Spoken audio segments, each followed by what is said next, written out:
राधा स्वामी दयाल की दया, राधा स्वामी सहाय, राधा स्वामी। प्यारी साध संगत जियो, माताओं, बहनों, भाइयों, जितने भी आप सत्संग लाभ के लिए उपस्थित हुए हो, शांति से बैठ के सत्संग लाभ उठाएं। खुशी की बात है, जितने ज़्यादा सत्संग हों, जितने लोग ज़्यादा सत्संग से जुड़ें, ज़्यादा लोगों को सत्संग का लाभ मिले, देश में अमन चैन शांति पैदा हो, लोगों के दिलों में एक दूसरे के प्रति अच्छी भावना, प्यार और बुराइयों से बचें। आज हम देखते हैं नौजवान पीढ़ी में देखा देखी नशे की बुरी लत बढ़ती जा रही है। अगर सत्संग में आते हैं, अच्छे वचन सुनने को मिलते हैं, संतों की संगत, उनका संग बड़े बड़े पापियों को, ठगों को, चोरों को, लुटेरों को, डाकुओं को भी सुधार देता है, तो ये तो छोटी मोटी चीज़ है, कोई छोटी बुरी आदत है, लेकिन देखने में तो छोटी लगती है, परंतु बर्बादी सबसे ज़्यादा यही करती है। कितने लोगों को इस नशे के कारण अपने नौजवान बच्चे खो देने पड़े, कितनों को अपने परिवार को इतना कष्ट दे दिया गया कि पूरी ज़िंदगी जो इंसान अपनी संतान के लिए इतनी मेहनत, इतना प्यार करता है, सब कुछ उन पर न्यौछावर करता है और उनको टाइम से पहले हुए बर्बाद अपनी आंखों के सामने देखता है, तो उनका जीवन नरक हो जाता है। तो मैंने बात कही कि सत्संग तो जितने आदमी को मिले उतने अच्छे। मैं ये बात बार बार कहता हूँ, लेकिन सत्संग दिखाने के लिए और देखने के लिए नहीं होता, सत्संग मानने के लिए होता है। सत्संग में जो वचन कहे जाते हैं उनके अनुसार अपने जीवन को ढालने का प्रयास करो। सत्संग में बातें तो बड़ी ऊंची होती हैं, बातें हम सीख भी जाते हैं, बातें हम करते भी हैं, लेकिन उनको मानना और उस पर चलना बड़ा कठिन है। जो आज संगत आई है, इतनी संगत, अगर ये सब के सब इंसान सुधर जाएं और एक एक आदमी को सुधारने का संकल्प भी लें, तो मैं तो कहता हूँ देश सुधर जाएगा। ना सुधरो कोई बात नहीं, ना सुधारो किसी को नहीं कहूँगा। ये भी एक बात ज़रूर कहूँगा कि आप अपने आप को सुधार लो, मैं सबको सुधार दूँगा। अपने आप को, अपनी जिम्मेवारी लो कि हम सुधर जाएंगे। आप सुधर जाओ, पूरा देश सुधर जाएगा। क्योंकि जब इंसान अपने आप को सुधार लेता है तो उसको देख के घर परिवार में दूसरे लोग भी, अड़ोसी पड़ोसी, रिश्तेदार, नातेदार भी सुधरना शुरू कर देते हैं। इसलिए सत्संग बड़ा ज़रूरी है। और ये जो वाणी भी कही, कितनी अच्छी वाणी थी कि करता रही ये सत्संग मेरा प्रेमी भाई रे, तेरी बनत बनत बन जाए रे। ऐसी भावना मत सोचो कि नहीं बनेगी, हमारे से नहीं होगा, ऐसी सोच मत बनाइए कि सत्संग करने से तेरी बनने का मतलब है कि एक दिन में नहीं बनती, समय लगेगा। एक दिन में तो हम भी इतने बड़े नहीं हुए, धीरे धीरे करके हम बच्चे थे, जवान हुए, अब और उम्र है, आगे और कुछ होगी। और अगर प्रयास करते रहे साथ ही साथ, देखो छोटा सा पौधा लगाते हैं, बड़ा होता है, पूरा होता है, फूल आते हैं, फल दे देता है। बच्चा विद्यालय में जाता है, प्रथम कक्षा, द्वितीय, तृतीय, BA, MA, और जिस तरफ भी जाना चाहता, एक दिन में तो नहीं हुआ। अमीर बनने के लिए कोई ये सोचता हो कोई एक दिन में अरबपति करोड़पति बन जाता हो, नहीं बनता। एक एक पैसा जोड़ने से धनवान बनता है, एक एक अक्षर के सीखने से विद्वान बनता है। थोड़ा थोड़ा अभ्यास करने से आपकी मन की शुद्धि और पवित्रता होती है। बुराइयां धीरे धीरे करके निकलती रहती हैं और अच्छाइयां आती रहती हैं। जब तक बुराइयां भरी हुई हैं तब तक अच्छाई को जगह ही नहीं मिलेगी। अंदर में लाख प्रयास करो। अव्वल तो इस युग में संत नहीं मिलते, मिलते हैं तो सत्संग नहीं मिलता। सत्संग और शिक्षा तो आजकल व्यवसाय हो गया है, कारोबार धंधा हो गया है। लेबल सत्संग का लगाते हैं, लेबल धर्म का लगाते हैं, लेकिन अंदर खोजने से मिलता कुछ नहीं है। अगर सच्चाई के साथ सत्संगी हो जाए, सच्चाई जो बयान की जाती है, लोगों के गीत गाने से, उनकी बातों को सुनाने से क्या हमारा उद्धार कल्याण हो गया? कितनी बातें औरों के उदाहरण दे दिए। अगर कोई कहे कि उन्होंने ये कर दिया, उनके गीत गाते हैं, लेकिन उनके गीत गा के हमने उनसे सीख क्या लिया? क्या हमने थोड़ा बहुत भी प्रयास किया?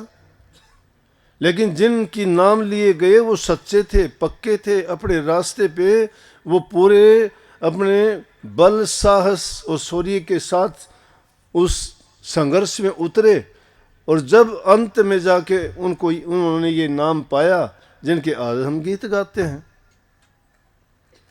कहीं अंका बंका का नाम लिया गया, कहीं नामदेव का नाम लिया गया, कहीं पीपा का नाम लिया गया। क्यों लिया गया? उन्होंने क्या किया? कहीं कबीर साहब जी का, कहीं रविदास जी का, कहीं वाल्मीकि जी का, कि कहीं सदन कसाई जी का। कितने संत जितने भी हुए, इनके नाम हमने इसलिए लिए क्योंकि हमारा क्षेत्र यही है, धर्म क्षेत्र है हमारा। हम जिस रास्ते पे चलते हैं, हम धर्म मार्ग पर चलने वाले हैं। हम अपने जीव के कल्याण और हित के बारे में सोचने वाले हैं, दुनियादारी के, कारोबार के नहीं। अलग अलग क्षेत्र में अलग अलग फील्ड जिनके थे, उनमें जिन्होंने ख्याति पाई, उनके भी तो नाम अमर हो गए। लेकिन हम जिस रास्ते पे चले हैं ना, उस रास्ते पे चलने वाले जो हमारे से पहले चल के गए, उनके नाम इसलिए गिनाए कि हम जिस रास्ते पे चलते हैं, हमें भी उनके पद चिन्हों पर चल के उसी तरह से नाम कमाना चाहिए। कौन सा नाम? नामवरी जब मिलती है जब इंसान नेक कर्म करता है, नेकी के रास्ते पर चलता है। बुराई तो इंसान कभी भी बिना सिखाए भी सीख जाएगा, उसके लिए कोई पाठशाला नहीं है। सही रास्ते पे चलने में आपको बहुत दिक्कत और परेशानियां भी आएंगी, लेकिन उनमें घबराने की जरूरत नहीं है। और इस रास्ते में तो बहुत स्पीड ब्रेकर हैं, जगह जगह रेड लाइट मिलेंगी, रुकना ही पड़ेगा। जगह जगह मोड़ काटने ही पड़ेंगे, रोकने वाले बहुत मिलेंगे आपको। लेकिन उनकी परवाह ना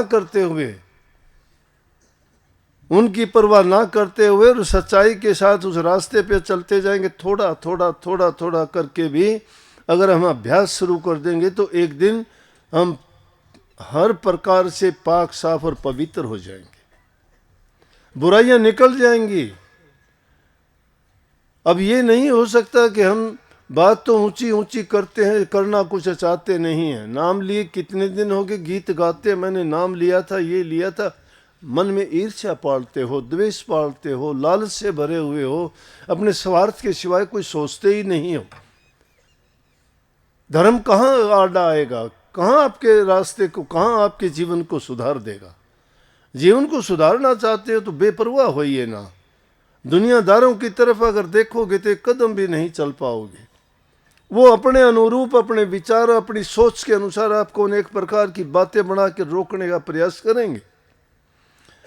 लेकिन जिस उद्देश्य के लिए आप निकले हो, आप सच्चे होकर अगर चलते रहोगे और आगे बढ़ते रहोगे तो उनकी कोई शक्ति और ताकत नहीं है तुम्हें रोक दे।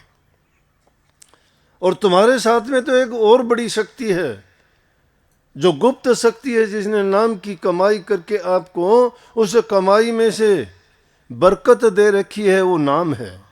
नाम के तुल्य कोई चीज नहीं है। दुनिया के पदार्थ कहीं भी मिल जाएंगे, नाम की दुकान जगह जगह नहीं होती। ये नाम सिर्फ पूर्ण सतगुरु से ही मिला करता है। आज एक और वाकया हुआ, बड़ी मुझे खुशी हुई उस बात की कि इस समय में भी ऐसे सच्चे संत हैं उस मार्ग पर चलने वाले। आज एक जज साहब हैं, अपने रोशनलाल जी मस्ताना जी के शिष्य थे। राजस्थान में उनके काफ़ी डेरे भी हैं। आज सुबह सुबह उनसे मिलन हुआ। इतने सच्चे हैं, जिंदगी भर उन्होंने जज के पद पर कार्य किया। नेक इंसान के तो दर्शन करने से भी इंसान को खुशी मिलती है, शांति मिलती है। हमारे सोए हुए विचार जागृत होते हैं। तो उनसे मुझे पता पहले भी था थोड़ा उनके बारे में, वो भी मेरे से मिलना चाहते थे। मैंने भी जब उनकी बातें सुनी तो मेरा भी मन था कि हाँ मैं भी उनसे मिलूं। तो आज वो मिलन हो ही गया। तो वो क्या कहते हैं, संगत कहते हैं इतने दिन से वो जज के पद से रिटायर होके अपना काम करते हैं, गुरु की दी हुई दौलत को संभाले हुए हैं, सच्चे बन के उस रास्ते पे चलें। ये छोटे आदमियों के काम होते हैं। तुम्हारा नाम छोटा है, हमारा नाम बड़ा है, तुम्हारा गुरु छोटा है, हमारा गुरु बड़ा है। अरे बड़े छोटे क्या है, तुम्हारा नाम पूरा नहीं है, तुम्हारा नाम अधूरा है।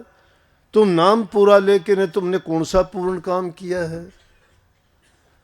नाम तो सभी पूर्ण है, पूर्ण हम नहीं हैं, अधूरे हम खुद पड़े हैं। हमारे अंदर वो सामर्थ्य नहीं है, वो ज्ञान नहीं है, वो हमने अपनी सोई हुई शक्ति को नहीं जगाया है। क्या हमने अपने आप को पहचाना है? क्या हम कभी अपने दुर्गुणों को देखते हैं? क्या कभी सुधरने और संवरने का प्रयास करते हैं? जो ऐसा नहीं करते तो कहां से नाम जपोगे?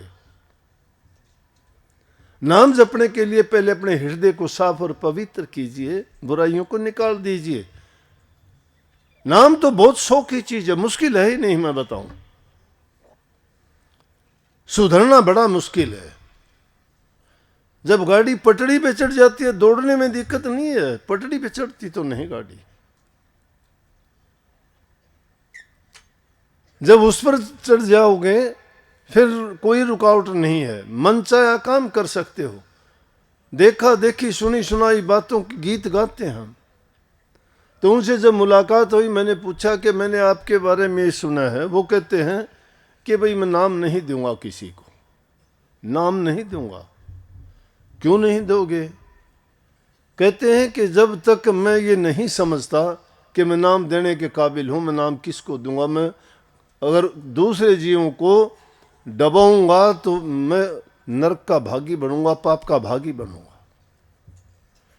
मैं नहीं चाहता। लेकिन जिस दिन मेरे मन में वो शक्ति आ जाएगी, गुरु की प्रेरणा मुझे मिल जाएगी, तो मैं नाम भक्ति देनी शुरू करूंगा।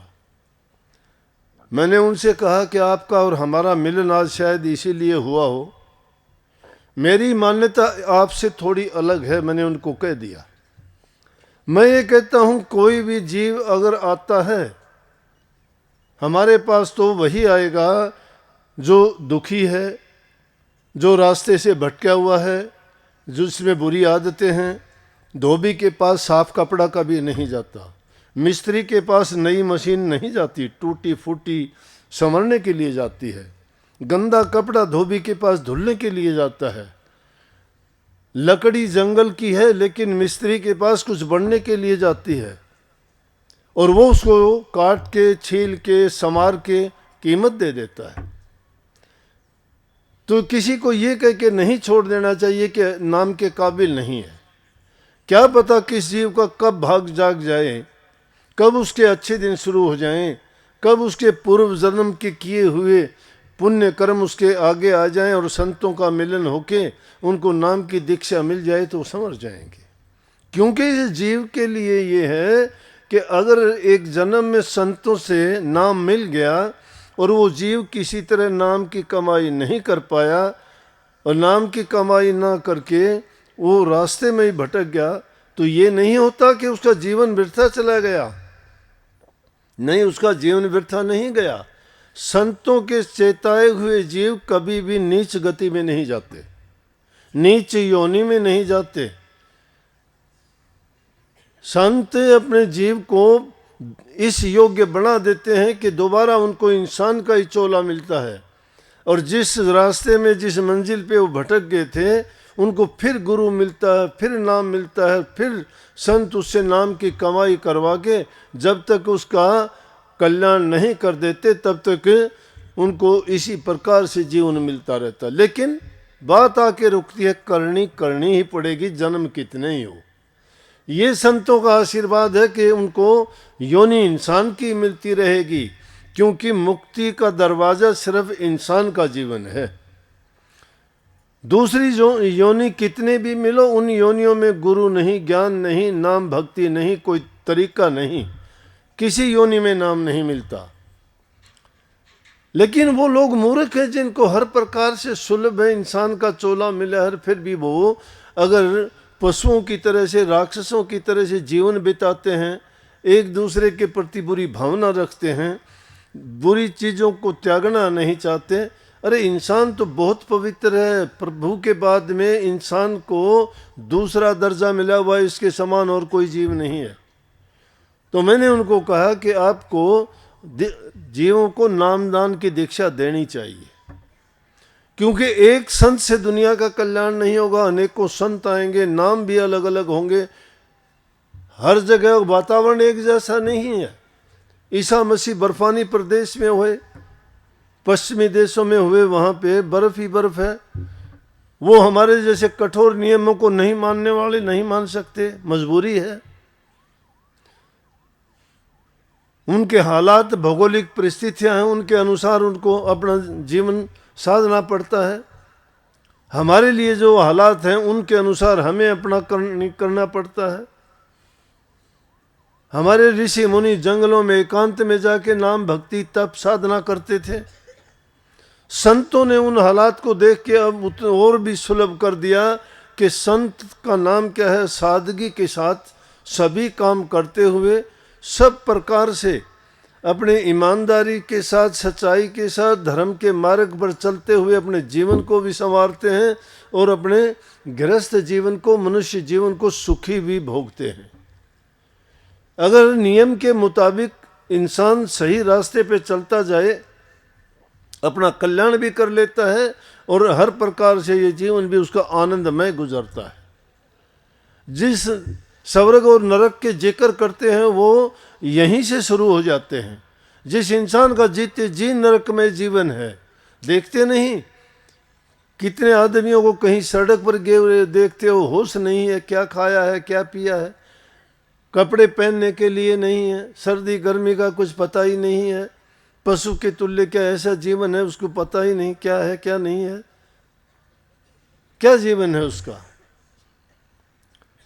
इसलिए हमें सुख चाहिए, इंसान सुख के लिए भागा फिरता है, दुख नहीं चाहता, ये दुखी होना भी नहीं चाहता। सुख कैसे मिलेगा? आलसी को सुख नहीं मिलता। आलस करते हो, कभी नींद का बहाना, कभी दर्द का बहाना, कभी काम का बहाना, ये बहाने लगा कि किस चीज़ को छोड़ते हैं? नाम भक्ति को छोड़ते हो। खाना नहीं छोड़ते, कपड़े पहनना नहीं छोड़ते, सोना नहीं छोड़ते, और ज़रूरी जितने भी दुनियादारी के काम है एक में भी इतनी चूक नहीं करते। अगर थोड़ी भी चूक होती है लड़ाई करते हो, झगड़ा करते हो, सब कुछ सिर पर उठा लेते हो। लेकिन कभी अपने मन के ऊपर इस चीज़ के लिए तुम अपने आप को ये दोष देते हो कि जो काम करना चाहिए था, जिसने हमें इतना सुंदर शरीर दिया, सब काम करने के योग्य बनाया, और उसी प्रभु का नाम लेने में हमें इतनी तकलीफ होती है जिससे हमारे सारे काज संवरते हैं, परंतु जब तक सुखी रहते हो तब तक ये काम है। दुख तो आएगा तो अगर कर रहते हो तो भी ये आवाज़ तो ज़रूर निकल जाएगी, चाहे नाम नहीं, गुरु नहीं, पीर नहीं, कुछ नहीं जानते, तब भी आ भरोगे तो ये कहे राम मर गया राम, फिर यह याद आता है। मानते हो, जानते हो, फिर उस ओट को और उस सहारे को क्यों याद करते हो आप? इसका मतलब वो सहारा है, तो अंदर से वो आवाज आई, किसी ने नहीं कही तू राम को याद कर ले, पीड़ा है तो ना। दर्द जब होता है पीड़ा में याद करता है।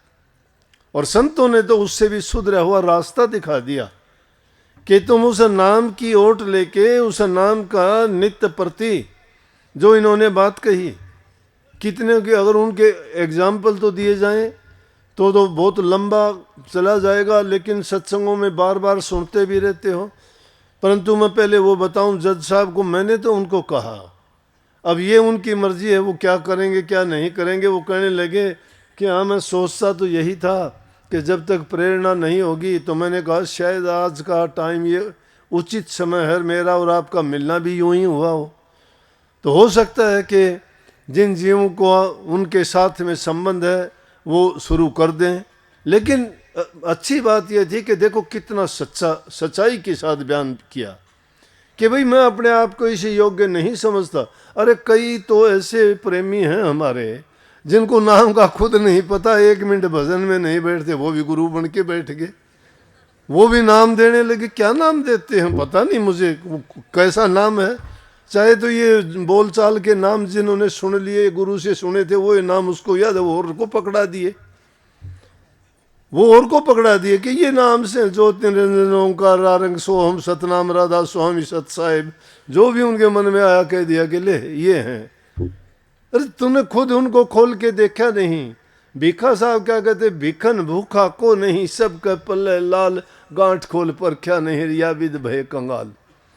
जब गांठ खोल के परखा ही नहीं कि तुम्हारे पर्स में क्या है क्या नहीं है, पकड़ा दिया यूं का यूं, ये ले सोचते हैं कि इसमें धन ही होगा। लेकिन शक्ति इंसान के अंदर है, वो रूहानी शक्ति आपके अंदर है, और उस शक्ति को गुरु जगाता है। लेकिन जगाता कब है? नाम की दीक्षा देता है, तुम्हें पूरा का पूरा समझा के बयान करके, और उस रास्ते पे चला के आपको ये कहता है कि ये मंजिल है, ये ठिकाना है, इनमें से गुजरना होगा। लेकिन वो एक इशारा मात्र है, वो इशारा मात्र है। सिर्फ किसी को किताब देने के बाद में ये नहीं है कि किताब तूने पढ़ ली, अगर उसने खुद ने नहीं पढ़ी तो तुम्हें कैसे पढ़ा देगा। उसको किताब को लिए फिरते रहो, तो उस किताब को पढ़ने से होता तो कुत्ते बिल्लियों के गले में भी बांध दो वो नाम। वो बोल नहीं सकते तो वो लिख के वो नाम उनके गले में बांध दो, नाम तो हो ही गए ना। ये इस तरह से नाम बांधने वाले जीवों को डबो देते हैं, उनको बेचारों को पता है ही नहीं कुछ भी, क्या करेंगे। लेकिन जो मैंने बात कही कि कम से कम उनको नियम की पाबंदी हो जाएगी कि भाई नाम की दीक्षा दी है तो कोई नशा नहीं करना, किसी जीव को नहीं सताना, कोई मांस मिट्टी अंडे नहीं खाना, माँ बाप की सेवा करना, जीवन प्रेम से बिताना, किसी को गंदा मंदा नहीं बोलना, सुंदर मीठी जबान से दूसरे का मन जीतना, अपना व्यक्तिगत चरित्र अच्छा रखना। जो इंसान चरित्रवान होगा उससे कोई काम करवा लो, वो उस जो भी उसको काम मिलेगा उसमें पूर्ण रूप से सफल होगा। लेकिन धोखे का खेल खेलते हो, झूठ बोलते हो, कपट करते हो। अब कपट की बात करोगे तो वो तो कपट ही भर जाएगा अंदर में, फिर रास्ते पे नहीं चल सकते, फिर सिर्फ जबान तक सीमित है तुम्हारा जो भी तुम बोलते हो। सच्ची करनी करने वाले का नाम संत होता है, और सच्ची करनी जो करता है वही जीवों को रास्ता दिखाता है। गुरुमुख की ये निशानी है कि वही उस नाम को आगे लेके चलता है तो संगत उसी से बढ़ती है। लेकिन झूठ और कपट जहाँ हो जाता है वहाँ डूब जाते हैं। इसीलिए तो देखे होंगे संत जब आते हैं तो बहुत जीव उनके पीछे चलते हैं, लेकिन बाद में आने वाले ऐसे जो होते हैं जो स्वार्थ में, लालच में, आलसीपन में खुद काम करते नहीं। जब खुद काम नहीं करते, कमाई नहीं करते, और दूसरे की कमाई कमोई को अगर खा लेते हैं तो उनको कैसे उनका हृदय शुद्ध होगा, कैसे उनमें वो रूहानी दौलत शक्ति जागेगी। अब इनके जिनके नाम लिए गए और सच्चे मन से जो लगे, सच्चाई के साथ तुम चलोगे तो मालिक तुम्हारे काज संवारने के लिए खुद आएगा। तुम्हें पता भी नहीं लगेगा किस रूप में आया, उनको भी नहीं पता लगे। आज हमने कहा कि उनके पास में परमात्मा आके चला गया, उनके जीवन को बचा दिया। कौन था परमात्मा, किस रूप में था वो? रास्ते पे चलने वाले क्यों उठाते उसको? कौन सी ताकत थी, कौन सी शक्ति थी? कितनी बार आपके साथ ऐसी हरकतें होती हैं, जब कोई भी आपकी मदद करने वाला नहीं होता तो अचानक कोई आता है, तुम्हारी मदद करके चला जाता है। परमात्मा किसी की देह रूप में नहीं आता, वो इसी तरह से प्रकट होकर उस जीव की सहायता करता है। जैसे इसमें जिक्र आया सैन भगत का, सैन भगत का नाम आया। सैन भगत था, सत्संग में लीन मस्त रहता था, अपना काम करता था, राजा से सेवा मिली हुई थी, राजा की रोजाना मालिश करने के लिए जाता था, राजा की मालिश करता, राजा को बड़ी शांति मिलती थी। सुबह ही उठ के जाता जल्दी, उसके बाद स्नान कराता, राजा से वो दान दक्षिणा पाता और आराम से जीवन बिताता था। दिन के टाइम में, रात के टाइम में भजन करता, फालतू समय में राजा की सेवा करके उसका खान पान का वो एक काम भी उससे चलता रहता था। तो क्या हुआ कि एक दिन सत्संग में चला गया, सत्संग होते होते उसको पता ही नहीं लगा, क्योंकि नाम की मस्ती थी। जब उसके नाम में मस्त हो जाता है, परवाह नहीं करता, इनके जिनके नाम लिए नाम में मस्त हो गई। बलख बुखारा का बादशाह राज को ठोकर मार के चल दिया, गोपीचंद भरथरी ने अपने राजपाट को त्याग दिया। किस लिए? मीराबाई ने कितना ऊंचे घराने की थी, कोई लज्जा नहीं रखी, प्रभु के प्रेम में नाचती है, हंसती है, मस्त है। घर वाले कहते हैं कि क्या करती है, हमें लज्जा आती है। बोले कि प्रभु के प्रेम में जो मस्त हो जाता है उसकी लज्जा कैसी? कबीर साहब ने बाणी लिखी कि जे तू नाचन नीकसी फिर घूंघट कैसा, घूंघट के पट खोल दे मत करो अंदेशा। जब नाचने के लिए निकले हो तो दुनियादारों की परवाह क्या करते हो? दुनियादारों की जितनी सोच है वो लोग तो अपनी सोच के अनुसार आपको कहेंगे। उन कहने वालों की तरफ अगर तुम सोचोगे, परवाह करोगे तो एक मिनट में नहीं जी सकते। औरतें जा रही थी पानी भरने के लिए, इनको अच्छा नहीं लगता। एक महात्मा बेचारा थका हुआ था, थके हुए लेट गया, धुआं लगा रखा था। औरतें कहने लगी, उसने सिर के नीचे ईंट दे रखी थी।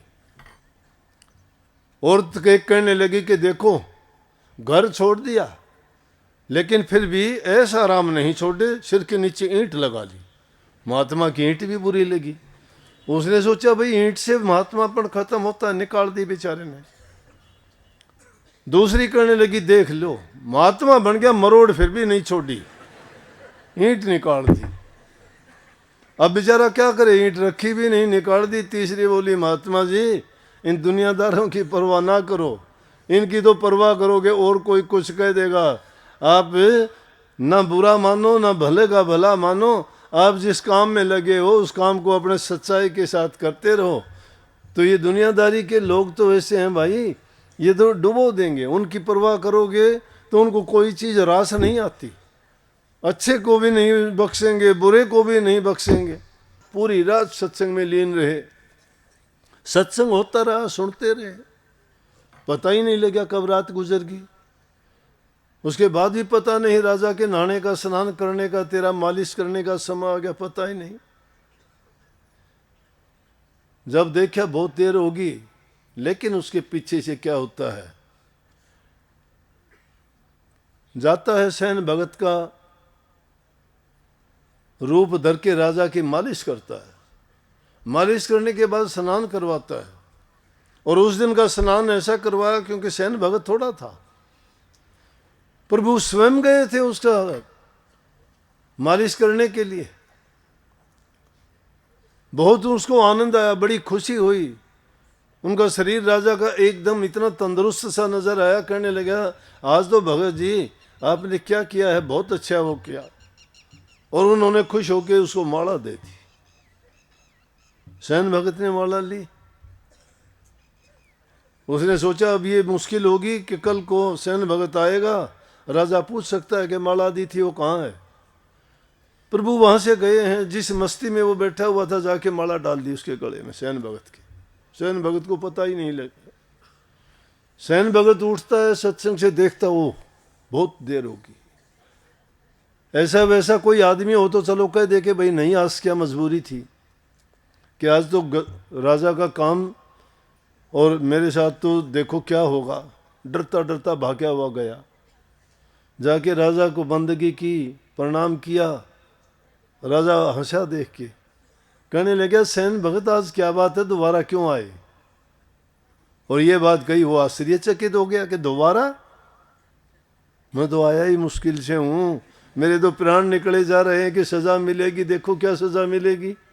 बच सकता ही नहीं था, राजा से बच के कहाँ जाऊँगा, इसलिए हाजिर होना पड़ा। मन मन में सोचता है ये क्या बात है। राजा से हाथ जोड़ के कहने लगा प्रभु गलती हो गई। बोले अरे काहे की गलती, आज जो तूने मेरी मालिश की ऐसी तू पहले करता तो तेरे को तो बहुत इनाम देता मैं। और गले की तरफ देख के बोला कि याद है तेरे कोई माला पसंद आई नहीं है? बोला कौन सी? ने बोला मालिश करके तू गया जब इनाम में तुझे दी थी। सैन भगत देखता गले में माला भी है, हैरान हो गया। और जब उसको अपनी भक्ति की याद आती है कि प्रभु पता नहीं आप किस रूप में कहाँ प्रकट होके क्या कर जाते हो, मेरा रूप धर के मेरे कारण आपको इतना कष्ट हुआ, लानत है मुझे, लेकिन मैं भक्ति में आपकी याद में मस्त था, मुझे पता ही नहीं लगा।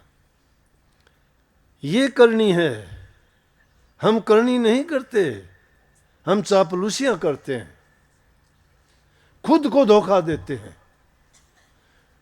जो इंसान खुद को ही धोखा देता है, अरे नाम भक्ति तुम्हारे लिए है, मेरे लिए है या किसी और के लिए है? तुम धन कमाते हो तुम्हारे परिवार के लिए होगा, तुम और कोई काम करते हो किसी दूसरे के लिए होगा, लेकिन नाम की भक्ति तुम्हारे किसी के लिए, तुम्हारा कितना भी प्यारा हो किसी के लिए नहीं, तुम्हारे लिए है। और जो तुम्हारे लिए ही तुम काम करते और उसी से तुम ईमानदारी नहीं करते तो खुद को ही जो धोखा देते हैं दूसरों को क्या करेंगे? जो खुद को धोखा देते हैं वो परमात्मा में उनका कितना विश्वास होगा? इसीलिए गुरु नाम ज्ञान का है।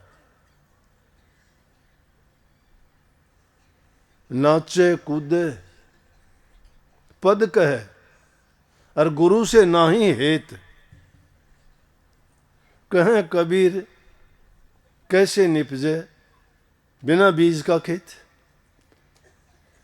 चाहे कितने भी तुम नाचते कूदते हो, गाते हो, पद कहते हो, शब्द तुम्हें याद होंगे, बड़े रीझ रीझ के गाते हो, लेकिन गुरु से तुम्हारी प्रीत नहीं है। परमात्मा का रूप है गुरु। जब तक तुम्हारा गुरु में विश्वास नहीं है, उनके वचन पर क्या विश्वास होगा? गुरु से तुम्हारी प्रीति नहीं है, मैं कहता हूं तुम कितना ही जोर लगा लेना, एक तिनका भर भी तुम भक्ति नहीं कर सकते। जिन्होंने भी भक्ति का रास्ता और जो रूहानी शक्ति पाई है गुरु से पाई है।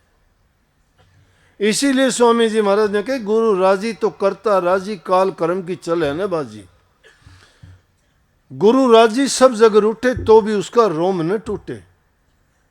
गुरु से द्रोह घात जो करता, गुरु को मानस रूप समझता, सो जीव जानो अपघाती, उन संकाल करे उत्पाती।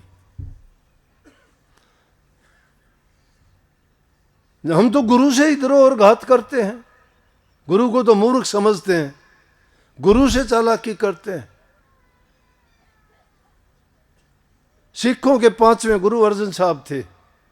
अपने सिख 10 गुरु हुए हैं, उनके संग में मिरासी एक जाति होती है जो जिनका गाना बजाने का काम था, और वो शुरू से ही नानक साहब के समय में 2 मुख्य गायक थे, बाला और मर्दाना, उनके साथ रहे।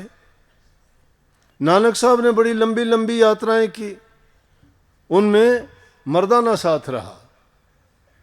और उसी मर्दाने ने जब नानक साहब ने चोला छोड़ने के उपरांत कहा कि मैं पूरी जिंदगी नानक साहब के साथ रहा, लेकिन मैं कभी नहीं जान सका कि ये परमात्मा का रूप है, मुझे नहीं पता लगने दिया।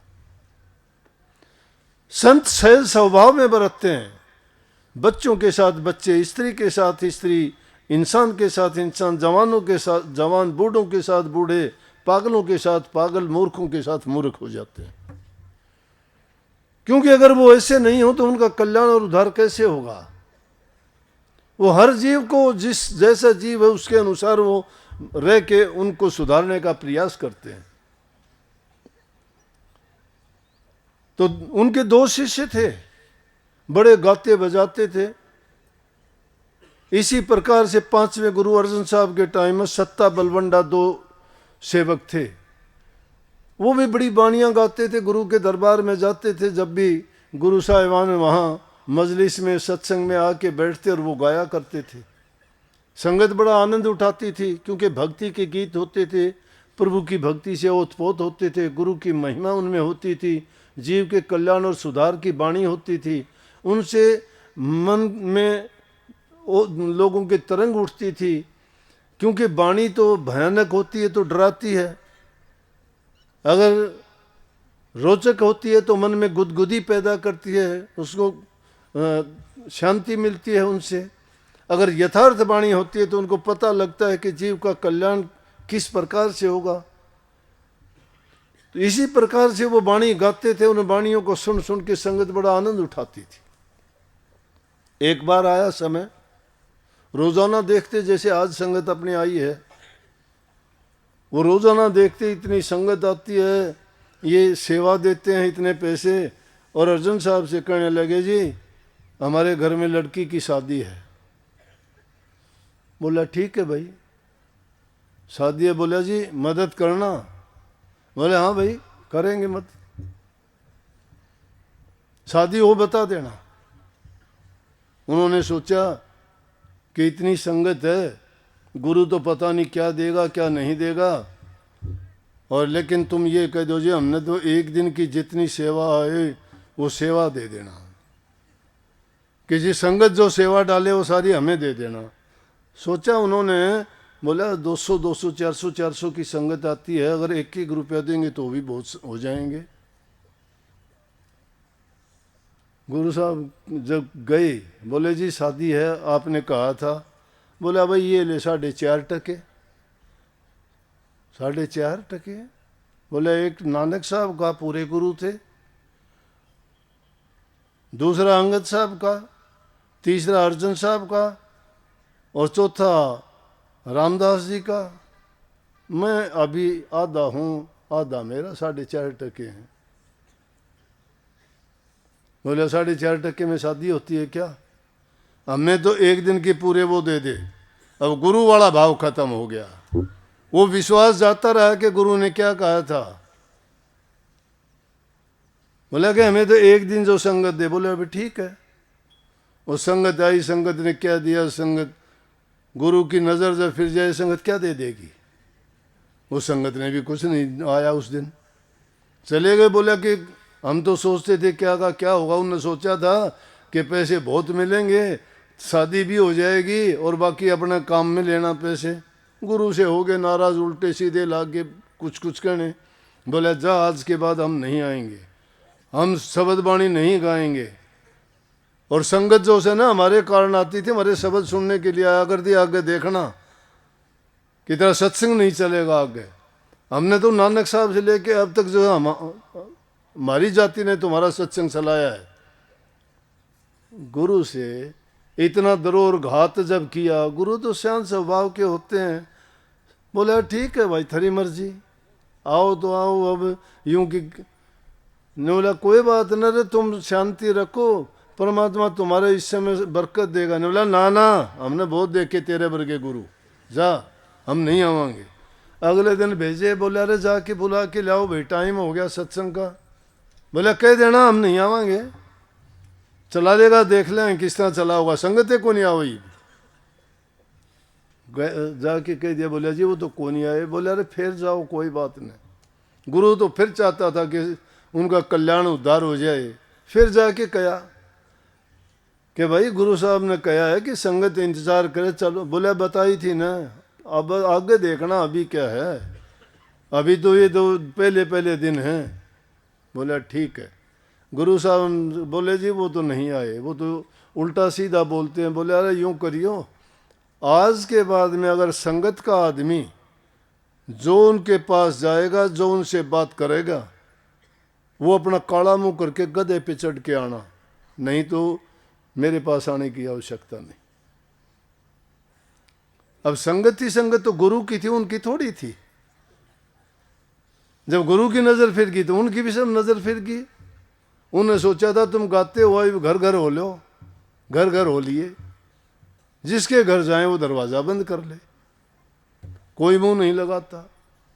और उनको कोड लगना शुरू हो गया, कोड हो गया, कोड हो गया तो कोडी को कौन देखेगा शकल? किसी ने शकल भी नहीं देखनी चाहिए। आखिर में लाहौर में पहुंचे, एक भाई प्रेमी था, वो बहुत दयावान था, उससे जाके विनती प्रार्थना किया, अरे भाई हम मर गए, बोला बहुत बड़ी गलती होगी, क्षमा करवा दो, किसी तरह से गुरु के पास चल। बोला भाई दरवाजा नहीं खोलूंगा, बैठो था, मैंने बात कर ली तुमसे। अगले दिन अपना काला मुंह करके गधे पर उल्टा बैठ कर गुरु के दरबार में हाजिर हुआ। अर्जुन साहब बोले रे कौन है ये? उन्होंने बताया जी फलाना सेवक। बोला क्या बात है? बोला जी हम भूलनहार हैं, आप बख्शनहार हो, उनकी दुर्गति होगी, आपके सेवक हैं, फिर भी उन्होंने जो गलती कर दी उनको बख्श दो, उनकी गलती की सजा इतनी नहीं मिलनी चाहिए, उनको कोड हो गया। अब गुरु दयावान होते, बोला कि बोल दे उनको आ जाएंगे, जब तू इतनी तनक किया है। बोला मैं तो अपना काला मुंह करके आपका हुक्म और आज्ञा थी उसके पालन के अनुसार आया, तो मन मर्जी का जो उन्होंने काम किया था उसकी ऐसी सजा मिली कि कोडी होके दरबार में जब हाजिर हुए, संगत ने किसी ने उस बात नहीं की। गुरु साहब कहने लगे जी आप तो राम हो, आप तो कृष्ण हो, आप तो बख्शने वाले हो, हम तो नीच गिरे हुए हैं, माफ़ करो। बोले अरे मैं तो माफ़ कर दूंगा, तुम अपने दिल को साफ करो। तुमने क्या सीखा? तुम बाणी बाणी गाते रहे, तुमने कभी गुरु की कदर जानी? तुमने गुरु की महिमा जानी? तुमने गुरु की शक्ति पहचानी? गुरु है क्या? तुम तो गुरु को अपने से भी घटिया से घटिया मानते रहे। अगर गुरु की आज्ञा का पालन करते, गुरु के हुक्म को जानते और गुरु का आशीर्वाद तुम मानते तो 4 टके तो 4 करोड़ के बराबर थे। और ये कोई मुश्किल थोड़ा था। तुम्हारा ब्याह अगर कहते तो संगत में एक आदमी भी कर देता, तुम्हें जने जने से भीख मांगने की जरूरत थोड़ी थी। गुरु परखता है, गुरु जांचता है, गुरु परीक्षा लेता है, तुम फेल हो। क्योंकि हम जानते थे कि तुम किस चीज के लालची हो, तुम्हारा यही लालच और सवार था, वो ले डूबा तुम्हें। न्योला जी किसी तरह हमारा कोड दूर होगा। न्योला जिन गुरुओं के बारे में तुम उल्टे सीधे बोले हो, उन गुरुओं की महिमा गाओ इसी जबान से, धीरे धीरे करके तुम्हारा कोड दूर हो जाएगा। जब उन्होंने गुरुओं की महिमा गाई, दोबारा महिमा गाते रहे, बड़ी गली गली में घूम घूम के गुरु के दरबार में जाके जगह जगह कहते रहे हमने गलतियां करी, हमने पाप कर्म किया, उसकी सज़ा हमें मिली, हम गुरु की महिमा नहीं जान सके कि गुरु तो परमात्मा से भी बड़े हैं। तो गुरु शिष्य के लिए सब कुछ है। और जब गुरु से कोई धोखा दगा करता है तो यूं समझो कि उसने गुरु से नहीं अपने आप से धोखा कर लिया, उसने अपनी कब्र खुद खोद ली है। गुरु तो चाहता है सबको संभालना। कबीर गुरु सबको चहर, गुरु को चहे न कोई। गुरु तो सबका भला चाहता है, लेकिन वो तो नहीं चाहते ना। अरे संगत में आके धोखाधड़ी का खेल करते हो तुम, किसी से पैसे ले लिए उसके दिए नहीं, किसी से कहते हैं गुरु को ना बताना, अरे गुरु को तुम तो मानस भी नहीं मानते, गुरु को ना बताना, गुरु को कह देना कि हाँ दे दिए, उसके दे दिए पूरे हो लिए। बोले अरे मैं कह तो दूं, मन दे तो दे कुछ, यूं ही कह दूं कि दे दिए। और फिर वो लोगों के ये जितने ऊपर से दौड़पोस दिखाई देते, दिल के उतने ही काले भी हैं। तो संगत में कोई ऐसा आदमी आता है, अपना सोच समझ के काम किया करो। समझ गए? कुछ लोगों का मकसद ही ऐसा होता है, संगत में मिलके वो घटिया किस्म की हरकत करते हैं जो देखने लायक नहीं होती। तो उन्होंने धीरे धीरे करके जो जो उन गुरुओं की महिमा गाई, सारा कोड दूर हो गया, नाक पे निशान रह गया। कहने लगे भाई और तो तुम्हारा ठीक हो गया, ये निशान तुम्हारा दूर नहीं होगा, ये तो लगा रहेगा कि याद बनी रहे कि तुमने क्या किया था। इसलिए गुरु की शरण अगर तुमने ली है, गुरु से तुम्हारे नाम की बख्शीश मिली है, गुरु के बताए रास्ते पे चल के अपना जीवन संवारना चाहते हो, जन्म मरण से छुटकारा पाना चाहते हो, जब तक गुरु से प्रेम नहीं, गुरु से तुम्हारी गुरु में आस्था पूरी नहीं, विश्वास नहीं तुम्हारा, तो गुरु तुम्हें क्या दे देगा? अब वो भी तुम अगर कपट और बनावटी और झूठ से व्यवहार करते हो तो उस झूठ में तुम्हें मिलेगा कुछ भी नहीं। ये जीवन तो 4 दिन का है। 4 दिन के कारण क्यों अपना तुम जीवन बुरा बनाते हो? क्यों खोटे कर्म करते हो? क्यों पाप कर्म करते हो? क्यों नरकों में अपना जगह बनाते हो पहले ही? अगर अपने मन को पवित्र रखोगे, तुम्हारे ये मन से जब भ्रम निकल जाएगा कि मुझे अपने किए का परिणाम मिलना है, कर्म की बात है सारी की सारी, कर्मबाजी जीतता है, कर्मबाजी हराता है, कर्म फल सबको मिलता है। कर्म नेक करोगे तो नेकी का फल अच्छा मिलेगा, कर्म बुरे करोगे तो बुरा ही बुरा होगा। लेकिन भक्ति रूपी अगर कर्म करोगे तो जीव का हित और कल्याण होगा, तभी आपका जीवन सफल होगा। नहीं तो यूं आने से कोई खाने के लिए डूब जाता है, कोई और कोई चीज़ के लिए डूब जाता है, कोई लेके किसी का मुकर जाता है। वो अगर आपने पिछले जन्मों की याद नहीं है तो अब तो कम से कम पहचान लेना चाहिए। अब तो ये देख लेना चाहिए कि कर्म फल मिलेगा, जो कर्म जैसा होगा वैसा ही फल मिलेगा। नहीं अगर समझते तो बो के गेहूँ बोते हो तो गेहूँ काटते हो, जो बोते हो तो जो काटते हो। ये कोई ऐसा रंग नहीं कि बाहर से पोत दोगे तो अच्छा दिखाई देगा। हृदय जब तक शुद्ध और पवित्र नहीं होता, बाहर से तुम चाहे कैसे भी रहो, कौन देखता है? बाहर की सफाई दुनियादारों को दिखाते हो, हृदय की शुद्धता और पवित्रता प्रभु देखता है। जब हृदय मलिन है, बाहर से साफ हो, तो दुनियादारों की नज़रों में साफ जरूर होगे, लेकिन परमात्मा की नज़र में तो तुम्हारी कोडी भी कीमत नहीं है। वही जीव कीमत पाता है जो प्रभु की भक्ति करता है, हृदय को शुद्ध और पवित्र बनाता है, नेक कर्म करता है। हम घरों में शांति नहीं रखते, माँ बाप की सेवा नहीं करते, रोजाना के झगड़े रहते हैं। जिन घरों में झगड़े, लड़ाई, बूढ़े बुजुर्ग की इज्जत कदर नहीं है, कहाँ भक्ति होगी? क्या भक्ति है? ये पहली भक्ति तो यही है, यही धर्म है। हम धर्म की पालना नहीं करते।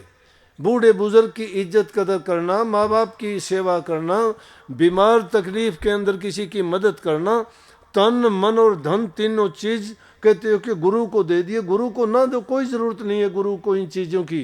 ये तन मन और धन अपने परिवार को दिया करो, अपने माँ बाप को दिया करो, अपनी पत्नी को दिया करो, अपनी संतान को दिया करो।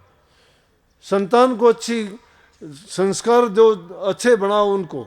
ये नहीं कि उनके सामने निंदा चुगली करने बैठ जाते हो, तुम्हें फिर सिखाने की जरूरत नहीं, वो आपने बहुत बुरे बना दिए हैं। जिन घरों में निंदा होती है उनके बच्चे भी वैसे ही हो जाते हैं। वो सुनते हैं, बाहर जाके बताते हैं वो कि फलाना आदमी ऐसा था, उसने ये कर दिया। क्यों? बच्चों ने कहाँ से सीख लिया? उनके घरों में ये बात होती है। इसलिए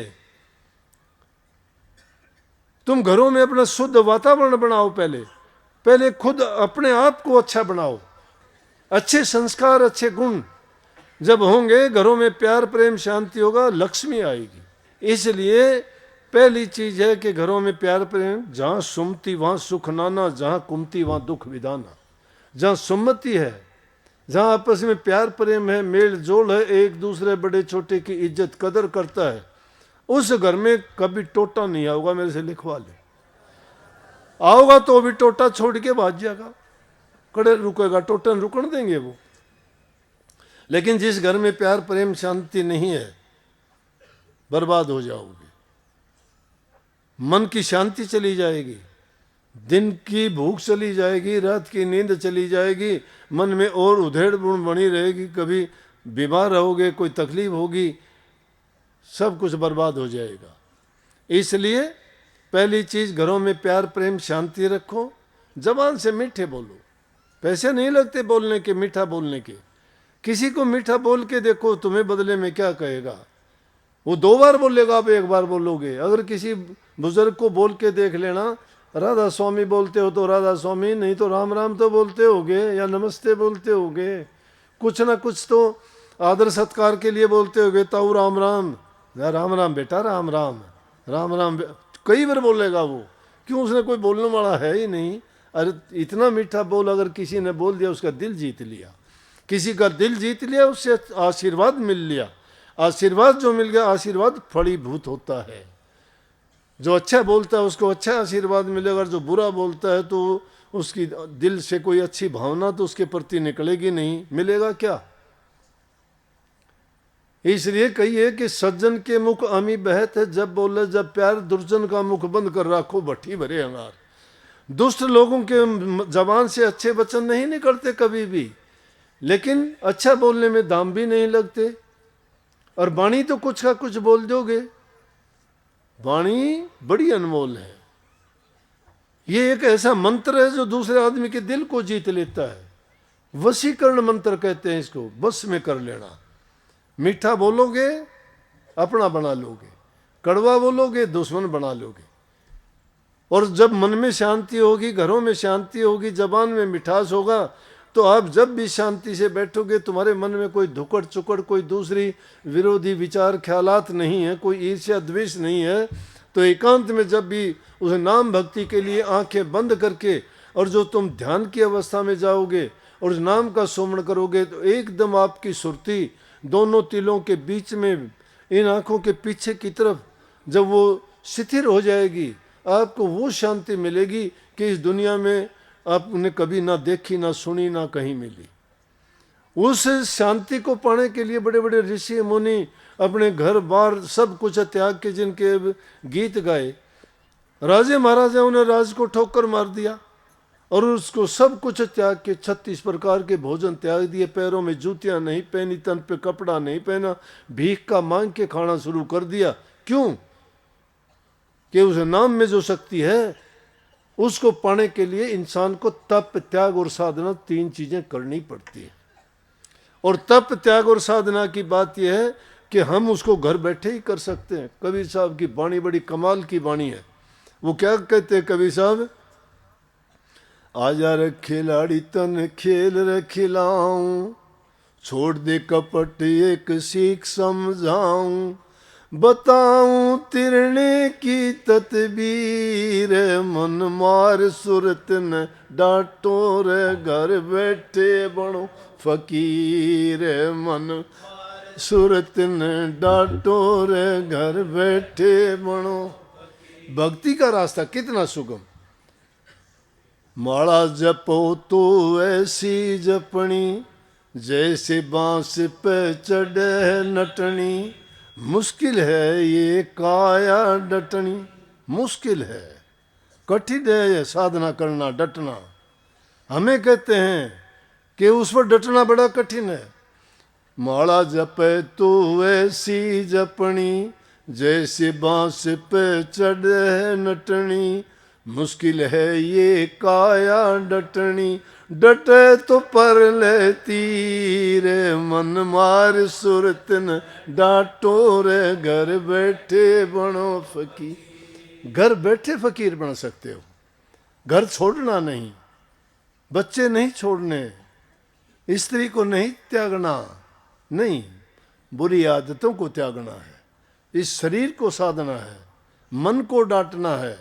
जिस प्रकार से नटनी बांस के ऊपर कैसे टिक जाती है, वो इस प्रकार अपने शरीर को साध लेती है। डटना से तो कठिन, लेकिन नित्य प्रति अभ्यास करते करते डटती है वो। तो आप भी अगर रोजाना उस सूरत को उस स्थान पे ले जाके डांटना शुरू कर दोगे, नाम का सुमरण अभ्यास नित्य प्रति करोगे, तो उस नटनी जो बांस पर चढ़ जाती है, हमारी सूरत को नटनी कहा गया है। और वो जब तीसरे तिल पे जाके डट जाएगी और धीरे धीरे करके रूहानी जो मंजिल है उसको पाने के लिए उस रास्ते पे चलना शुरू कर देगी, तो एक दिन अपने ठिकाने पे पहुंच जाएगी और इस संसार से परलतीर हो जाएगी। ये वार है, वो पार है। ये दुनिया एक समुद्र है, बहुत गहरा समुद्र, जिसमें अनेक प्रकार की झाल उठती हैं, अनेक प्रकार के तूफान उठते हैं। रास्ते में बड़े बड़े मगरमच्छ और दूसरी समुद्री जानवर का खतरा बना रहता है, लेकिन उनके बीच से गुजरते हुए, निकलते हुए परले पार जिस प्रकार से पहुंच जाते हैं, उसी प्रकार इस रूह को रोकने के लिए हमारे अंदर में भी अनेकों प्रकार की ऐसी चीज़ें रुकावट पैदा करती हैं। परंतु जिसने गुरु का सहारा और ओट ले लिया और उस रूहानी रास्ते पे चल पड़े, गुरु पग पग पर उसकी मदद करेगा, सूक्ष्म रूप में प्रकट होके वो नूरी गुरु उसको, उसकी रूह को परले पार लगा देगा, ठिकाने लगा देगा उसने। लेकिन घर बैठे ही फकीर बन जाओगे, बाहर नहीं जाना कहीं भी। ये चिंता नहीं करना मैं गृहस्थी हूँ, मैं ये करता हूँ, मैं वो करता हूँ। अपने एक समय खाता है वो सदा बरती है, एक स्त्री भोगता है वो हमेशा ब्रह्मचारी है। लेकिन कामी कुत्ते नहीं बनना, अंधे नहीं बनना काम में आके। कौवा तो अंधा रात को होता है, उल्लू अंधा दिन को होता है, लेकिन कामी इंसान दिन और रात दोनों में अंधा होता है। इसलिए ब्रह्मचर्य व्रत का पालन करो। और गृहस्थी का ब्रह्मचर्य है क्या कि टाइम के ऊपर सभी काम करना, कामी कुत्ता नहीं बनना, काम के लिए जो है अपने मन को नहीं डिगाना, जरूरत के मुताबिक अपने सभी काम करना। मैं कहता हूं कि कोई चीज ही उसको रोकने वाली नहीं है। इंसान स्वयं अपने आप को बनाने वाला है, स्वयं अपने आप को बिगाड़ने वाला है। इसके अंदर वो शक्ति है जो किसी में भी नहीं है। जब जो परमात्मा ने तो बना के इसको भेज दिया यहाँ पे, लेकिन ये खोज करके उसको वापस पहुंच जाता है, तो इस कितना शक्तिशाली ये है। लेकिन उसके लिए डांटना पड़ेगा, संयम रखना पड़ेगा, मेहनत करनी पड़ेगी। ये तप है। ये तप कभी ये नहीं कि धोने लगा के उसके अंदर बैठ जाए और वो तपना नहीं। मन को तपाना है, चीजों को पूरे अनुशासन के ढंग से, समय के अनुसार हर चीज को समय पर करना। ये नहीं कि रात में तो 2 बजे तक जगते रहते हो, दिन में पूरा दिन सोते रहते हो, 12 बजे उठते हो, खाना टाइम पर नहीं खाते। सोने के टाइम पे सोना चाहिए, जगने के टाइम पे जगना चाहिए, भजन करने के टाइम पर भजन करना चाहिए, काम करने के टाइम पर काम करना चाहिए। जो इंसान समय के अनुसार कदम मिला के चलता है, मैं कहता हूँ ना शरीर में उसको रोग होगा, ना उसको जीवन में परेशानी होगी, ना उसके भक्ति में कोई रुकावट आएगी। समय समय पर सारे काम जो चलता है, करता चलता है, उसका सारा का सारा जीवन सुखी और हर प्रकार से आनंदमय गुजरता है। और जब दुनिया से जाता है सुखाला जाता है। वो गीत गाता जाता है गुरु का कि गुरु ने मुझे वो अमर जड़ी दी। बार बार गाते, शब्द गाते हैं, मैं भी गाया करता हूँ कि सतगुरु ने मुझे दिन दी है अमर जड़ी। वो अमर जड़ी है क्या? अमर बना देती है। जीते जी मर जाते हैं, मरने के बाद भी जीते रहते, मरते ही नहीं कभी। मरता कौन है? इंसान जो जीता है। जो जीता है वो मरता है। हम तो जैसे नाम दिया था उसी दिन मर गए थे, जीते कहाँ हैं? जीते तो दुनियादारी के लोग हैं जो रोजाना मरते हैं। बीमारी होगी तो मर गए, कोई तकलीफ आ गई तो मर गए, कोई भय होया किसी चीज का तो मर गए। नहीं, जिसे मरने को जीतने के लिए चले हैं और उसको जब हमने जीत लिया है तो हम मर चुके हैं, जिंदा है ही नहीं। ना मौत का डर है और ना जीने का फिक्र है। ये भक्ति है। उस रास्ते पर सच्चे होके चलोगे तो निश्चित रूप से अपनी मंजिल को पाओगे। और गुरु का आशीर्वाद हमेशा, गुरु महाराज से मैं तो हमेशा दुआ मांगता हूँ। मैंने तो जिंदा शक्ति अपने गुरु की देखी है। जब भी मेरी ज़रूरत पड़ती है हाजिर नाजिर खड़े होते हैं। मेरे से अगर कोई ये कहे, मैं कभी दूर मानता ही नहीं। देह रूप में ना हो, सूक्ष्म रूप में मेरे साथ हैं। जहाँ याद करता हूँ वहीं हाजिर होते हैं। गुरु को मैंने गुरु की सेवा की, गुरु के वचन को माना, उनकी आज्ञा में रहा, तो गुरु मेरे से दूर कैसे हो जाएगा। बहुत बहुत आप सबको आशीर्वाद। और गुरु महाराज से दुआ करूंगा आपकी भी सद्बुद्धि दे, अच्छे विचार बनाए और तुम्हें भी भक्ति करने की शक्ति दे। इसी जीवन में आप अपनी भक्ति करके जीवन को सफल करके जाओ। बहुत बहुत आशीर्वाद। खुश रहो, सत्संग किया करो, नाम में ज़्यादा से ज़्यादा समय लगाया करो, आपका कल्याण हो।